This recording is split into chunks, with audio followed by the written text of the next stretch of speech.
ارشاد فرمائی وَلَا تُوَاقِلُوهُمْ، اور ان کے ساتھ یا ان کا کھانا بھی نہیں کھانا۔ جب ان کے ساتھ نہیں کھا سکتے تو ان کا کھانا کیسے کھا سکتے ہیں؟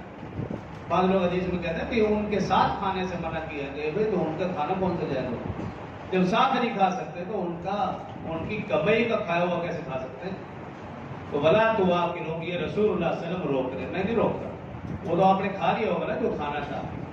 لیکن رسول اللہ صلی اللہ علیہ وسلم کا فرمان تو سامنے ہے، ولا تو آپ کے لوگ نہ ان کا کھانا کھانا ہے نہ ان کے ساتھ کھانا کھانا ہے۔ اور جو چوتھی بات ارشاد فرمائی ولا تو نہ کی ہو، نکاح شادی بیاہ بھی ان کے ساتھ نہیں،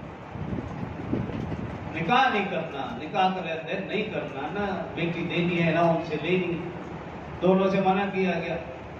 کیونکہ صحابہ اور اہل بیت ان دونوں پر ایمان یہ ہمارے